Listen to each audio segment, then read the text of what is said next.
No, I think Zudio has done a fantastic job. We should all be very proud of what they have done because see, this segment is not necessarily coming. It's not a zero-sum game. Why? Because they are also converting people from unorganized to organized. So I think it's a very powerful zone in which they are in right now. They have helped create a segment. They have helped create a business, and I think there is so much for us, all of us, to learn from there. So I think they have done a fantastic job. But as all of us will know, there is space for everyone. Hello and welcome to India Retail Network. We bring to you a podcast series where industry leaders and experts help us decode and unpack India's vibrant retail market. And today we have Kavindra Mishra with us. Kavindra Mishra is popularly known among friends and colleagues as Kavi. Kavi joins us from ShopperStop. He's the MD and CEO of India's oldest and largest department store chain, which was started way back in 1991, barely months after India started its economic reforms program. And for our global audience, I would like to emphasize that ShopperStop operates more than 100 ShopperStop branded department stores, around 60 of InTune value format stores, and 85, 86 to 90 stores of various global brands, beauty brands, Estee Lauders, MAC, Bobbi Brown, and NARS as well. And apart from their own SS Beauty stores. Welcome to the podcast, Kavi. Thank you, Rasool. Thank you. It's an honor to be here. It has been a very challenging period for fashion retailers. Discretionary spending has been low consumer sentiments. It has been relatively really starker in your case because if you look at the numbers, like your latest quarter profit declined by 91%, and in the previous quarter it was a decline of 88%. What has been the reason? It seems like it's even challenging for someone like you. No, so I think, Rasool, when we look at the numbers, we need to look at the various layers of numbers. So if you look at the quarter three results, actually quarter three results were amongst the best ever highest numbers for ShopperStop in terms of profitability. So I think maybe the data which you are having an access to might not be the correct one because Q3 FY25 was very good. Q4, as you rightly said, the numbers were lower, but it also has an impact of there's a gap number, there's a non-gap number. What typically gets published are the gap numbers, but non-gap numbers, which are operational numbers, there if we look at all our businesses, so departmental stores are actually doing really well. They continue to do really well because we are investing in InTune. So there is a investment which happens upfront in terms of the buying of the leases and rentals and capex, which gets recorded very differently because of Ind AS, and that's why you see the gap numbers showing what they are. I would like to assure you through this podcast that both Q3 and Q4 ShopperStop, which is the departmental store business, is the core business. Because if I look at the businesses, there's a core business and then there are businesses which we are just coming up like InTune. The core businesses had two consecutive quarters of good like-for-like, steady digit like-for-like growths. What I hear, it was around 4%. Around 5% like-for-like growth. Around 5%, okay. Yeah, so there was a good steady like-for-like growth which we had. And my sense is that... Is it good, Kavi, people were looking at 10%, 9% like-to-like growth. It has come down to really 4% is a good kind of number. Is that the kind of situation we have arrived? Yeah, frankly, the 9 to 10% of like-for-like growth is also a function of what kind of basis you are on, Rasool. As in because our bases are far higher than because as you rightly said, we are among the largest departmental stores. So when your base is sitting as 1200 crores, 1300 crores to do a 5%, 10%, I mean, we are quite happy with what we are doing, and because we are doing it in the right way. The idea is to continuously keep on premiumizing and driving the revenue up in the ways in which we want to attach to that customer. And I think as a team, should we be at 15%, 100%, we should be at 15%. But are we doing the right things to look for a higher growth? The answer is yes.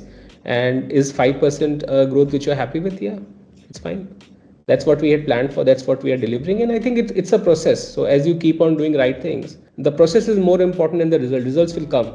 The process has to be there. And I think for a departmental store where, as you actually said, the business has been so challenging, I think we have been able to take the ship in the right direction.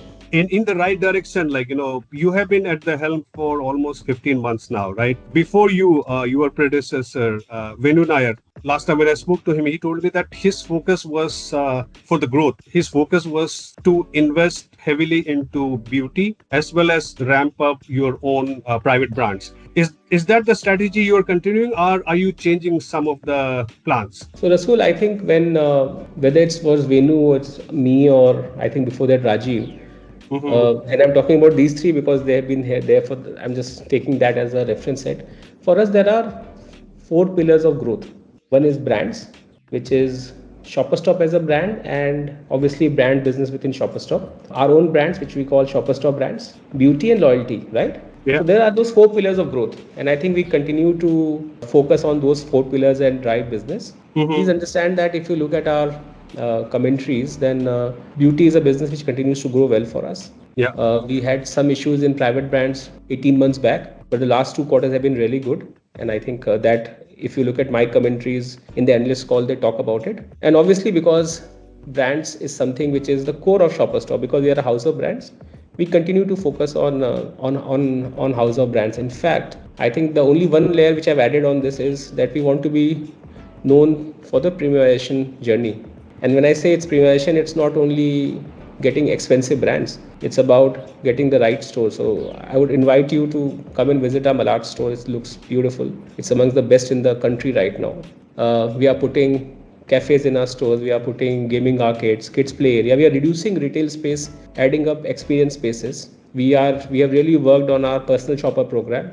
Last year we crossed 1000 crores of revenue only through our personal shopper program, which is not many brands in the country are worth 1000 crores what our personal shoppers are doing. So what I'm trying to say is that we are working on this premiumization journey, and even for our private brands or shopper stop brands as we call them now, the focus is to keep on premiumizing and making better brands and better products. So I think the four pillars continue to be relevant, and the strategy continues to be focused on those four. So you are reducing, for example, like you talked about your Malad store. You have reduced the retail area and increased, ramped up experiential Yeah. zones. What are the reasons? No, so see, Rasul, as the business evolves, as consumers evolve, right? Mhm. Just to be a point of transaction, I don't think that's the right way for a departmental store. Globally, also Okay. departmental stores who have worked on experience have actually grown and done well, versus Mhm. departmental stores who were only selling, right? Or only transaction based. And Shoppers has always been known for innovations. Shoppers has always been known for this very, very strong loyalty program, our First Citizen Club members. So why we are doing this is because we believe that there is definitely a space for a departmental store format which is premium plus, which is able to engage the customers not only in terms of providing a curated merchandise experience, but also an experience which is more warm, more more driven, which is, for example, I'm just to give you a sense, if we are putting a 150 to 200 square feet kids play area in our stores, Mhm. I could have put two brands or three brands there. Yeah, that's what some Yeah. people would argue, right? Yeah. Yes, yes, but I am putting so that when mothers are coming and then they are shopping, the kids are safe and the kids are playing. I mean, if as retailers, that's something which we would also always look for, right? As if when we were young parents, we always wanted to go to a place where the kids are comfortable so that the families can shop. I think it's very basic customer need, which I think we are trying to fulfill now, and that we are very sure. So what Similarly, has a been the coffee shop. response? Sorry, very good, yeah. We Acha. started with Would you be very, very encouraged good. to replicate this model elsewhere? Yeah, so we started with one store and we are implementing now this in 40 stores as we speak. Okay. Similarly, we have now close to 10 coffee shops in our stores. Mm-hmm, mm-hmm. So We the have put, coffee shops, you would have forged a partnership, and like for the FEC, yeah, you would have yeah, different partners. Like you would go yeah. with the same partners, or you would. No, no, we will do it with different partners depending upon the city, right? Now, for Okay. example, in Kanpur, there is Starbucks. Mm-hmm, But in Raipur, we have a local partner who's the local coffee chain who's partnering with us. In mm-hmm. Mumbai, we have got abCoffee. So Okay. depending upon where people are and Is it actually translating into sales? 100%. So two things, Rasul. Mm. Experience cannot be replicated in form of sales. Every experience is not resulting into sales immediately, but is it forming a bond? 100%. That's very powerful. Number one. Okay. But it's also delivering on sales. Okay. How is it Mm-hmm, delivering on sales? For example, in our Kanpur store, 10% of revenue is happening from people who are coming to drink coffee and then they are going. We did this analysis for a month and we saw that Okay. 10% of the revenue of the store is happening because the footfalls who had come to, because in Kanpur the store has got an access, the cafe has got an access from the directly from the street. So people come and drink coffee, then they go inside and shop. Okay. Yeah. So Interesting. just to give And you a sense. sure, you talked about your private brands. Like, you mentioned that there were some issues with your private brands 18 months ago. What was it? No, that we had some. See, देखो क्या है ना, running a brand business is very important, but Right. also one needs to be very sure why you are running that brand. For example, in a departmental store like ours, which is wanting to move into more premium positioning, you cannot run a private brand because it is 40% cheaper. There has to be a reason which the private brand or the shopper stop brands are fulfilling in the thing. So at that point of time we had some issues on inventory, I think some slow moving styles, and I think that's a cycle when everybody went through that whole thing. But let me focus only on shoppers. So we what we did was we looked at the brands and we sharpened the brands, and we said, Right. okay, you don't need to have extensions in our brands. Each brand should say, for example, if it is a stop, it should focus on formals, and there should not be stop formal and stop casual, because you are not like any other national brand which is extending across, because you don't have stores outside, right? You are Yeah. within a departmental store format. So we worked on focusing and saying that, okay, so we did a full, as you call it, BCG matrix equivalent, and saying that who are your stars, who are your question marks, who can be the cash cows. So we worked on that as a format, and we identified the key power brands within our portfolio, and that's what we have worked on. And I think you are seeing the results of what we are doing So because how of many that. power brands you have? As far as I remember, you had something like 25 private brands when Venu No, was we there. have reduced it And he trimmed it to 11. Now what is the number like, lower. lower? Yeah, Because yeah. what was the reason? Because like you were trying to become premiumization, and then there was a disconnect because some of the brands were cheaper. Like so there was a disconnect. No, no, Rasool. Look, the difference is not about being cheaper or more expensive. The Mhm. difference is that the product has to be premium. The experience has to be better. Okay, And also okay, because what was happening was, in certain brands we had both formal and casual together. Now we Mhm. don't need to do that. For example, if within men's portfolio, if stop is the formal brand, it is the formal brand. You Right. don't need to do a stop casual and confuse people, because Stratini already is a casual brand. So I think Yeah. we looked at a writer. So it was not about pricing, it was about positioning. We said, okay, you Okay. don't need to have. So I think we worked on the positioning part of it.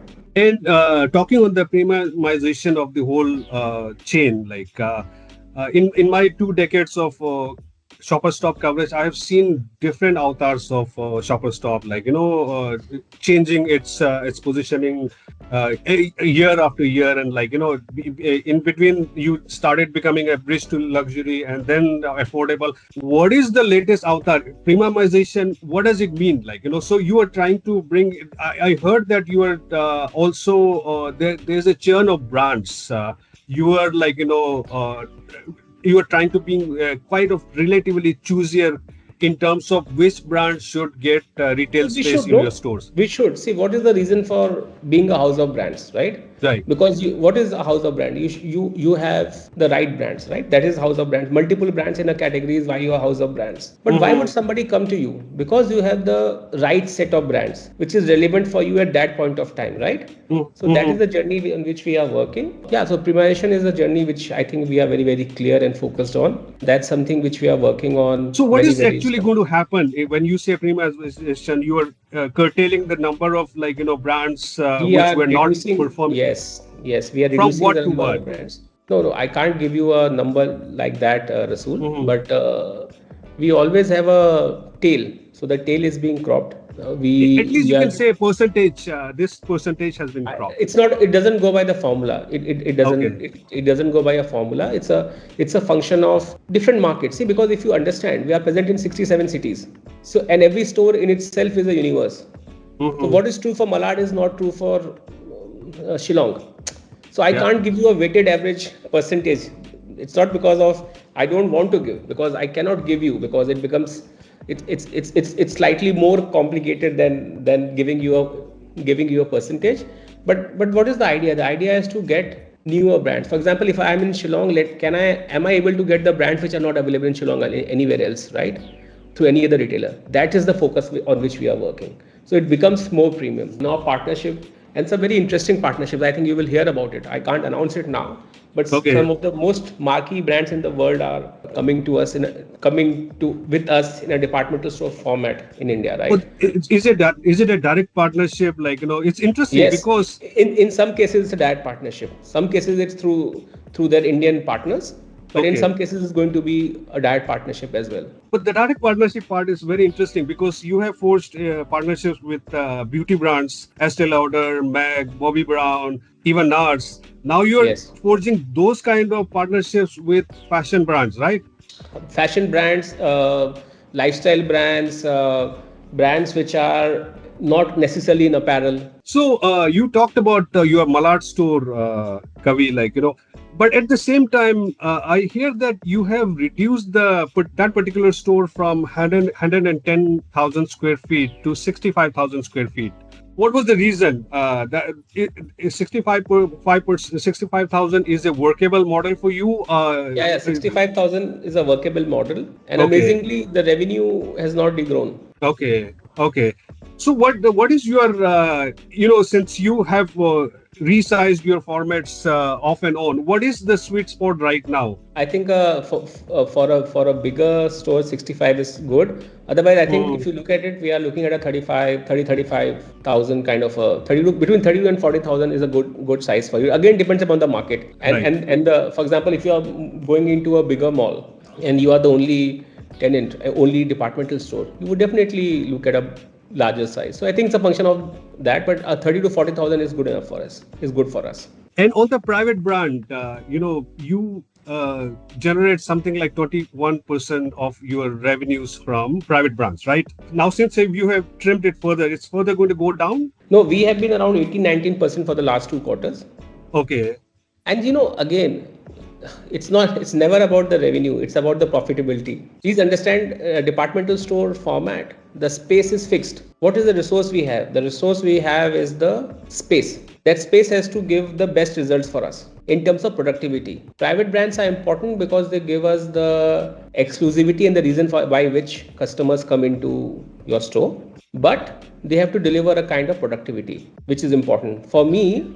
21% with a lower productivity is, if that's an option A, and 18-19% which has got a much higher productivity is option B, I would always go for option B. Having said that, private brands contribution is coming back now, but I'm very clear on this: private brands will do really well with us if they're also delivering the productivity which is required from them. right, because it's one of your four pillars, like it has to, Yeah, definitely. yeah. And also on the value brand format InTune, Kavi, there has been a management guidance that you are going to trim the number of stores you were planning to open 100 stores.